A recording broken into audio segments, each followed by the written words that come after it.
¿Qué tal? Buen día, chicos. Bueno, yo soy el doctor López Pachonzac, hago consultorio de embarazo de alto riesgo, trabajo con el doctor Latino acá en el hospital. Yo atiendo algunas patologías que son las que habitualmente doy clase. Una de las patologías que atiendo son las pacientes que tienen hepatopatías durante el embarazo, o sea, el trastorno del hígado durante el embarazo. El más frecuente, y que es el paradigmático, y que por eso es el más importante que todos conozcamos, es la colestasis, porque es una patología muy frecuente, que tiene impacto sobre todo en la salud fetal, y que es motivo de derivación a los consultorios de embarazo de alto riesgo para que tengan un seguimiento bastante estricto. No es que sea difícil el seguimiento, sino que el seguimiento requiere mucho contacto con la paciente muy seguido, hacer estudios complementarios e ir monitorizando la respuesta al tratamiento y programar la finalización del embarazo de acuerdo a los resultados que haya el tratamiento.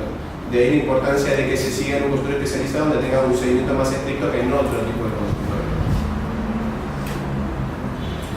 Los objetivos de esta charla en realidad es, como la bibliografía en medicina año a año va cayendo, en 3 años uno está totalmente desactualizado y hay un consenso bastante reciente y que utiliza la mejor bibliografía que tenemos disponible, que es el consenso de FASGO. FASGO es la asociación de todas las sociedades de ginecología y obstetricia de Argentina. Hizo un consenso el año pasado, que es un consenso que no es tan fácil de implementar en cada servicio, porque cada servicio tiene algunos recursos que otro no tiene, pero es para orientar como guía de práctica clínica una buena práctica en la atención de esta patología. Entonces, lo más importante es que vamos a usar y aprender a lo largo de la clase los términos para hablar todos el mismo idioma con la colestasis.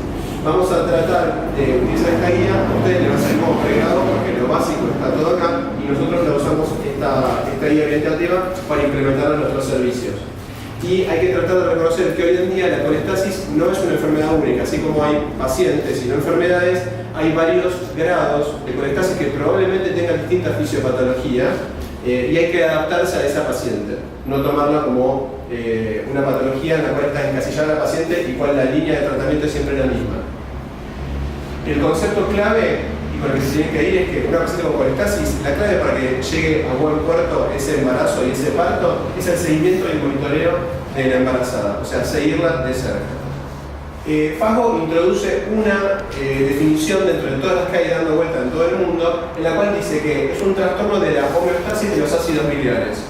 Esto es algo relativamente nuevo de los últimos 3-5 años, o sea, hablar de homeostasis de los ácidos biliares. Antes, los ácidos biliares se utilizaban solo para monitorización. Hoy se utilizan para monitorización y por un tema de fisiopatología se piensa que los ácidos biliares son la clave de que haya problemas con esta enfermedad. El problema de la enfermedad es que presenta 3 características en el tiempo. En la obstetricia siempre el problema de la obstetricia es el tiempo. La variable de tiempo, prematuridad, respuesta a tratamiento en un periodo corto, que es el que dura el embarazo, hace que siempre el obstetra tenga que estar empezando en la variable de tiempo. Ustedes, si escuchan alguna charla de alguna persona con mucha experiencia, van a ver que el tiempo siempre aparece en las charlas. El tiempo es clave.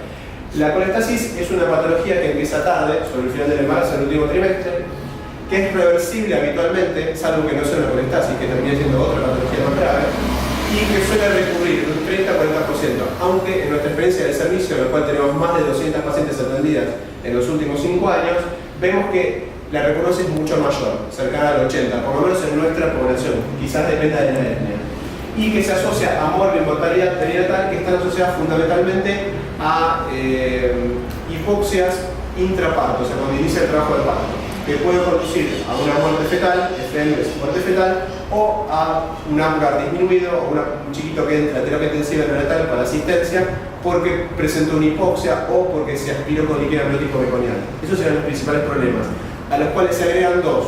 El parto prematuro, que es la principal causa de muerte y mortalidad en el mundo de los recién nacidos.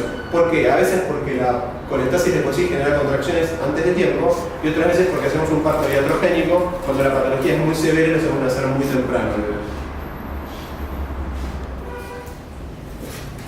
El diagnóstico. La colestasis se considera hoy un síndrome con 2 partes. La parte clínica, que es el prurito palmo-plantar, típico nocturno, de comienzo tardío, que no se asocia a lesiones por rascado ni a lesiones parturitematosas previas a que aparezca el prurito. Sí, después por el rascado suelen aparecer lesiones en lugares típicos, en las palmas, en las plantas y en los miembros inferiores y superiores. El prurigo gestacional, o sea, la picazón idiopática que suele aparecer en el embarazo, es temprana y generalmente es central, no es periférica. Y el otro componente del síndrome es el síndrome bioquímico, que es la alteración típica del hepatograma. No hay colestasis, por lo menos no debo tratar a una paciente de colestasis con medicación y programar un parto antes de tiempo si no tengo las dos cosas. Puede ser que una cosa aparezca antes que la otra. Habitualmente aparece primero el prurito que la alteración del laboratorio.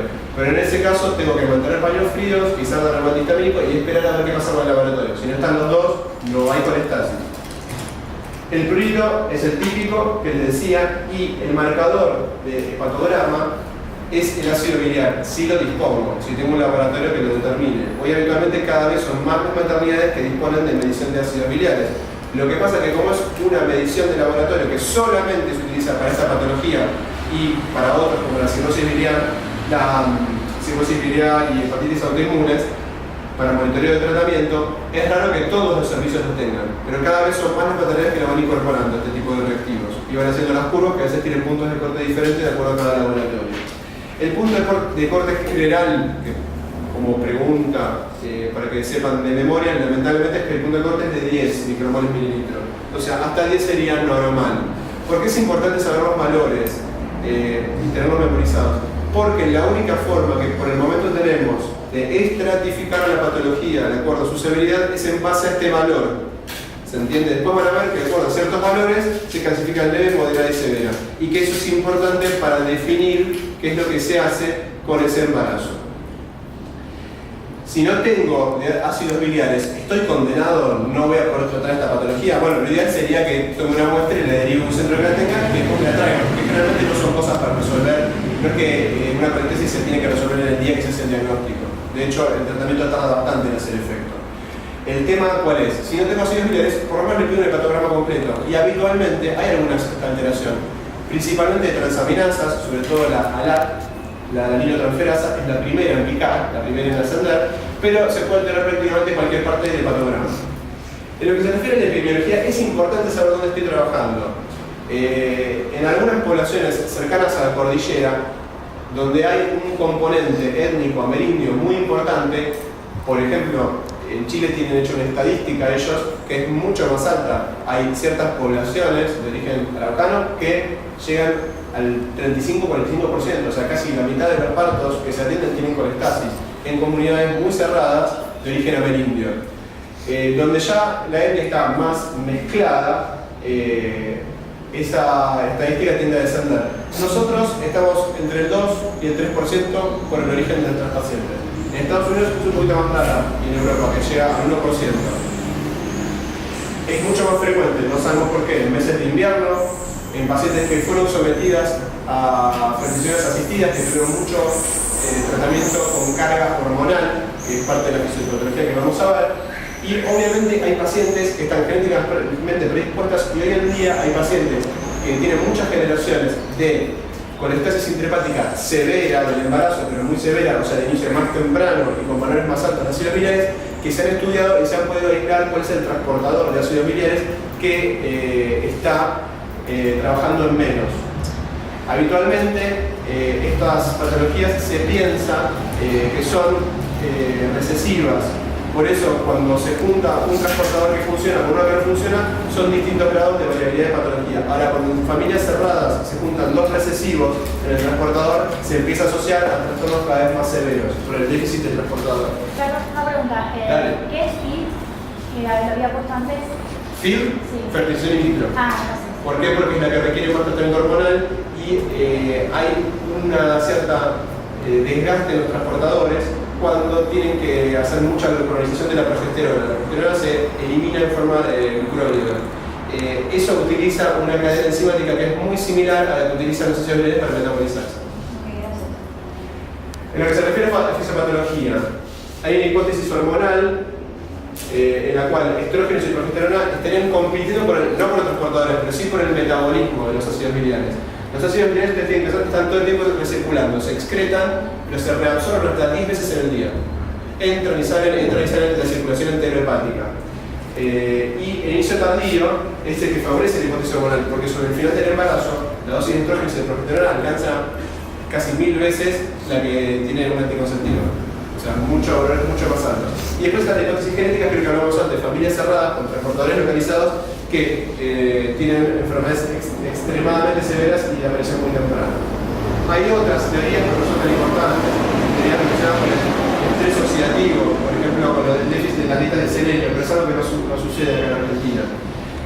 Lo que sí tienen que saber es que dentro de lo que es la fisiopatología se piensa que el feto se ve particularmente afectado porque el feto es muy sensible a los ácidos biliares que quedan en el compartimiento fetoplacentario por los altos niveles plasmáticos de la madre.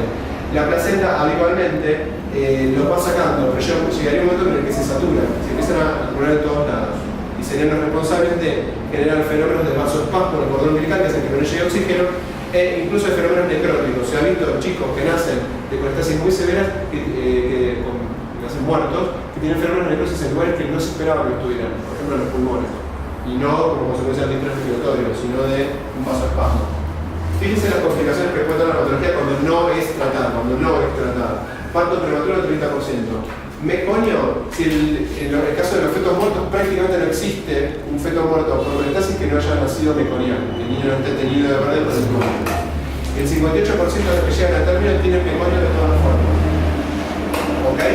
Y comparen eso con el 10 o el 15% de los meconianes comunes. Los embarazos bajo riesgo tienen muchos meconios, porque al fin y al cabo eso implica solamente que el bebé hizo caca dentro de la panza.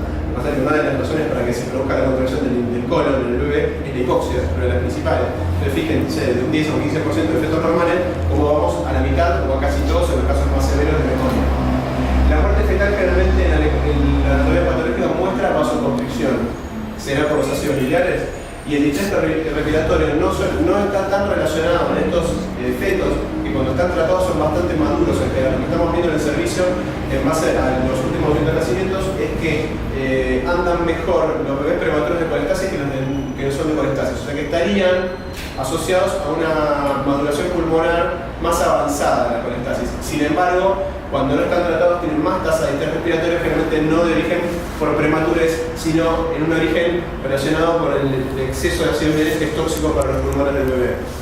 Fíjense, a largo plazo esta paciente, como todas las pacientes que tienen una enfermedad importante durante el embarazo, hipertensión, diabetes, enfermedades inmunológicas que se hayan diagnosticado durante el embarazo, fíjense, la paciente ya tiene una cierta carga a desarrollar enfermedades a lo largo de su vida. En lo que se refiere a la paciente, concretamente a la embarazada, esas pacientes generalmente tienen cálculos, van a desarrollar un cálculo, o una litiasis. Y un porcentaje pero muy pequeñito, que son generalmente las que les cuesta salir del cuadro, van a ser cosas más severas, no ya una litiasis o una pancreatitis, sino que pueden llegar a ser un fenómeno de cirrosis biliar primaria. Que en los últimos años solamente hemos visto dos en el servicio. Pacientes que no recurren al fluido, no mejoran, que siguen su etiología y que van a una colestasis crónica luego del parto. Es decir, hacen el debut por el estrés que implica el embarazo y después siguen con una cirrosis biliar. Esto es algo muy raro, pero vale la pena nombrarlo porque si no es muy raro, es muy severo cuando sucede. Y en los chiquitos lo que se ve es que cuando entran en la adolescencia, los hijos de madres con colestasis tienen más tendencia a aumento de triglicéridos, a tener hipertrigliceridemias en la adolescencia, como marcador metabólico. Los grupos de riesgo que tenemos actualmente, y que es lo que se usa en todo el mundo, en todos los protocolos, son considerar, que esto es lo más importante, que cuando la paciente está con más de 40 de ácidos biliares, la paciente está en un grupo de altísimo riesgo y debería ser internada y tratada con la medicación que vamos a ver después, que es un uso toxicólogo, pero de acuerdo a la edad gestacional se va a decidir qué es lo que se va a hacer. Obviamente, esto no es estático, como nada en medicina. Una paciente que inicia como alto riesgo, que tiene buena respuesta, puede pasar a bajo riesgo. ¿Qué es lo que estamos viendo con la experiencia que tenemos actualmente? Estamos viendo cosas bastante novedosas. Que pacientes que empiezan muy temprano, por ejemplo, 28 semanas es muy temprano para la colestasis, pero que el diagnóstico es muy precoz y el tratamiento iniciado de forma muy temprana, junto con el diagnóstico, andan muy bien y suelen pasar del alto al bajo riesgo con las semanas de tratamiento. Ahora, lo que estamos viendo es que pacientes que empiezan muy temprano, pero que no consultaron y estuvieron semanas y semanas expuestas a recirculación de ácidos biliares y acumulación de diferentes tejidos, probablemente en el compartimento fetoplacentario que estén acumulando, tardan mucho en eliminarlo y es más difícil que una de alto riesgo pase a bajo riesgo. De ahí la importancia de clasificarlos y de reclasificar a estas pacientes.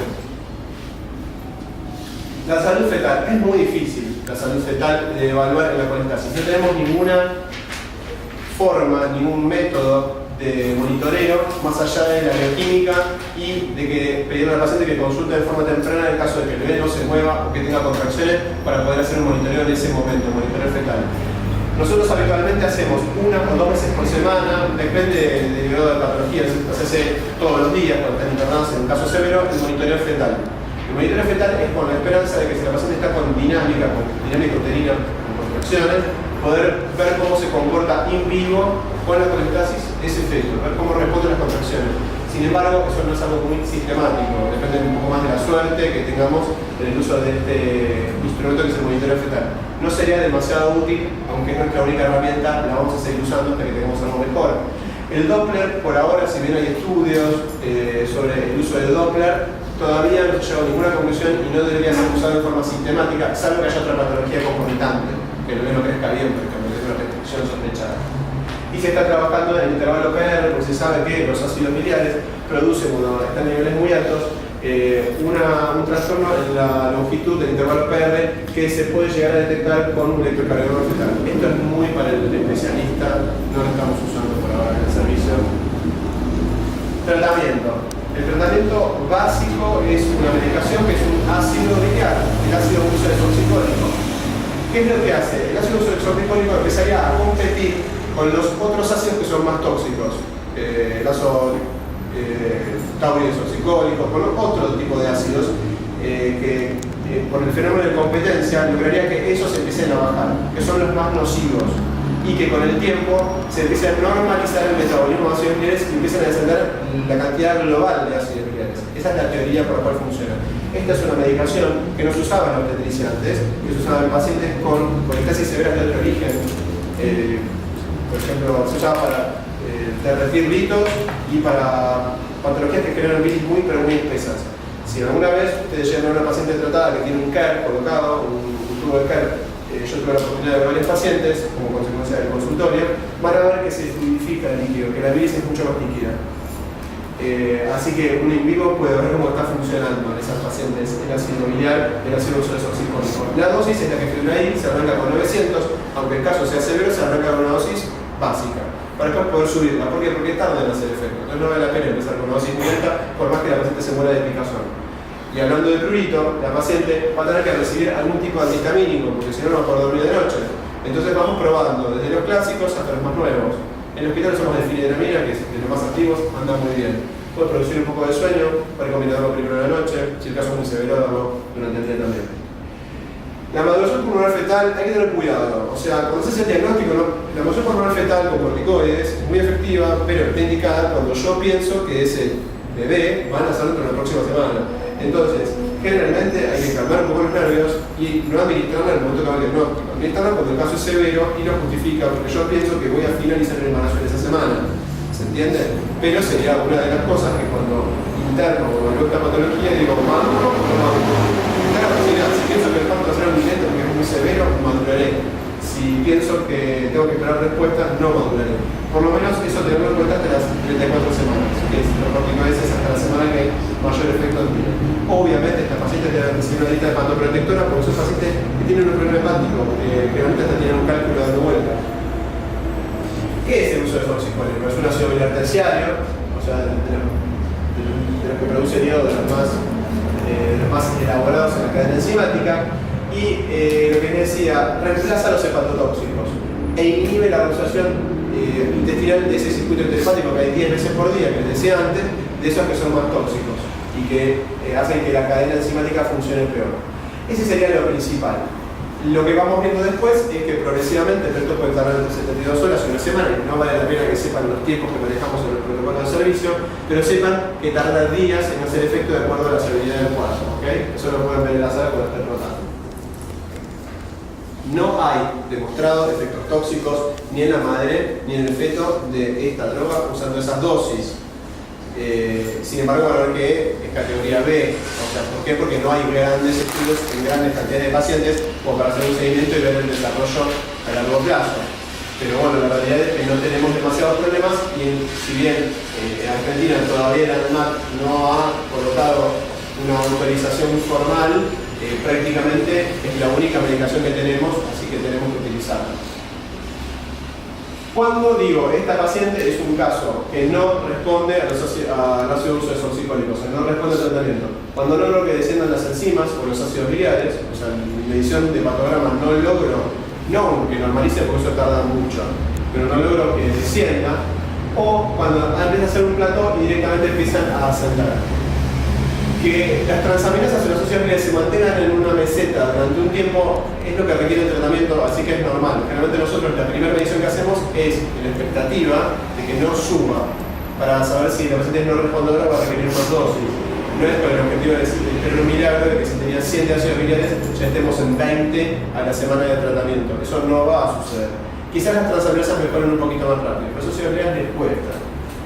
Y la otra situación en la cual tengo que sospechar que están empeorando el cuadro, aunque no tenga el laboratorio, es que la paciente diga, hasta la semana pasada estaba muy bien con la picazón y de repente nos refiere un prurito que se intensificó. Cuando el prurito se intensificó varios días seguidos, probablemente el hepatograma esté alterándose de nuevamente.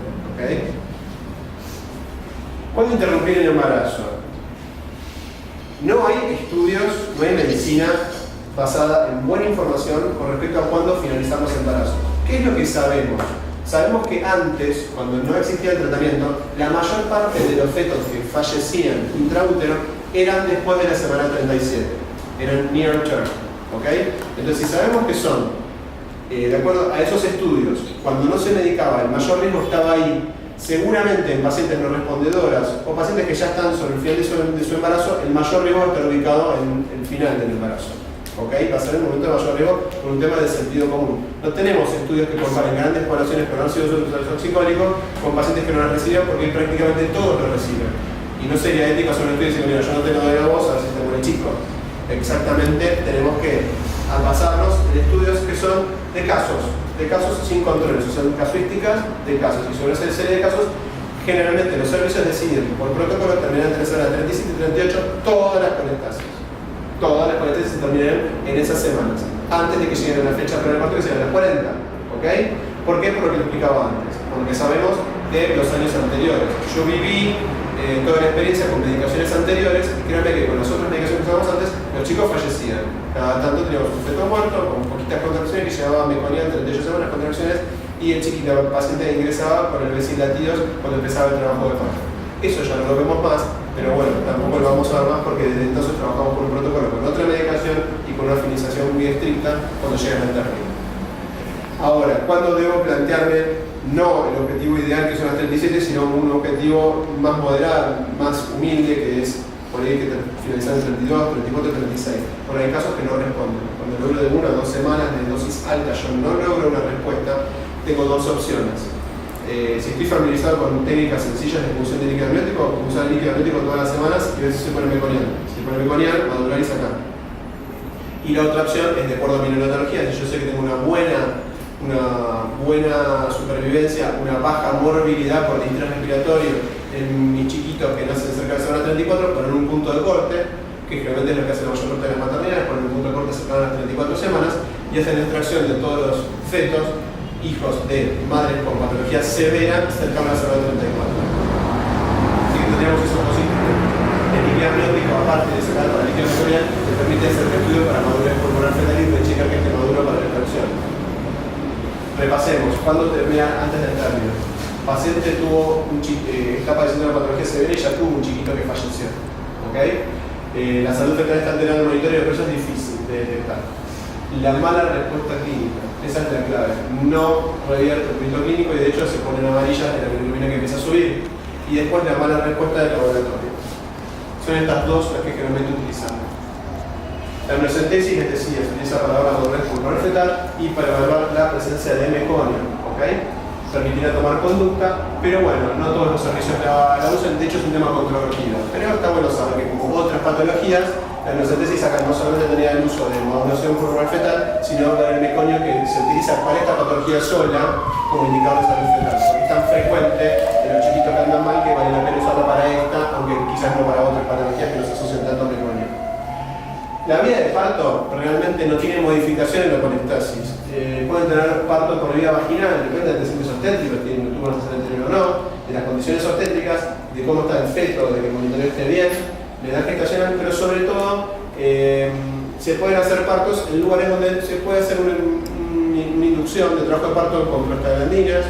Hoy se usa el Propes, por ejemplo, que es una prostaglandina E, que tiene una tasa de historia mucho más baja de las prostaglandinas que venimos usando antes, se madura el cuello, que no siempre es necesario, porque como son pacientes que tienen contracciones antes de tiempo, se tienen cuellos bastante maduros, y se hace una inducción con oxitocitos bien controlada con el monitor puesto desde el principio, como para ver cómo se comporta con las contracciones. Si no presenta fenómenos de hipoxia, DIPS de tipo 2, con las contracciones, puede tener un parto normal. De hecho, en este servicio, la tasa de parto final de las colestasis es muy similar a la población general, a la población de bajo riesgo. En el cuerpo, bueno, la lactancia materna no tiene contraindicación, se suspende el uso de oxicólico porque la patología tiene que mejorar inmediatamente, o sea, después del parto ya no se medica más. Y lo importante es que vuelva al consultorio para evaluar el estatus de la paciente, es decir, que se haya curado, entre comillas, esta patología, que es un tema que lo va a tener que manejar en los embarazos probablemente, pero ver que se normalicen los ácidos biliares y las enzimas hepáticas. En lo que se refiere a anticoncepción, la Organización Mundial de la Salud no contraindica la colestasis, que es un dato importante, se pone como tipo 2 para el uso de anticonceptivos hormonales. ¿Por qué? Porque el anticonceptivo hormonal, si bien tiene una carga hormonal muy alta, no se compara a la del embarazo. Habría que hacer un monitoreo de transaminasas en los primeros meses para ver cómo responde la anticoncepción hormonal. Si me preguntan a mí, y yo de sentido común, tratamos de que estas pacientes no usen anticoncepción hormonal.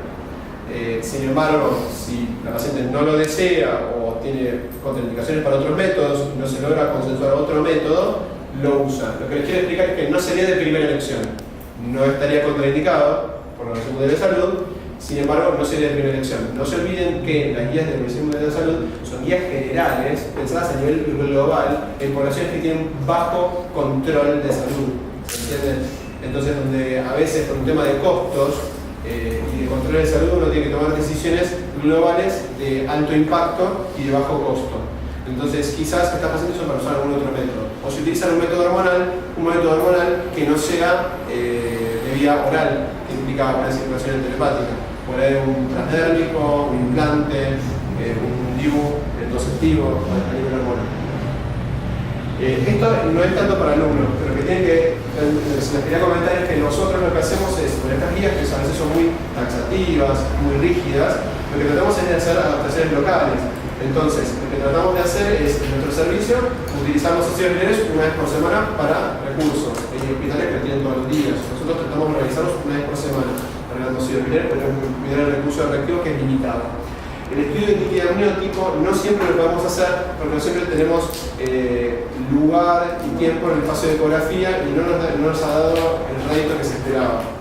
La maduración cervical, tratar de obtener buenas drogas de maduración cervical, drogas modernas para poder alcanzar una tasa de partos alta como hacemos nosotros y tener una clara comunicación con la familia explicándole que esto es medicina y que lo que estamos haciendo es medicina, o sea que no hay magia, particularmente en esta patología que se asocia con fetos muertos.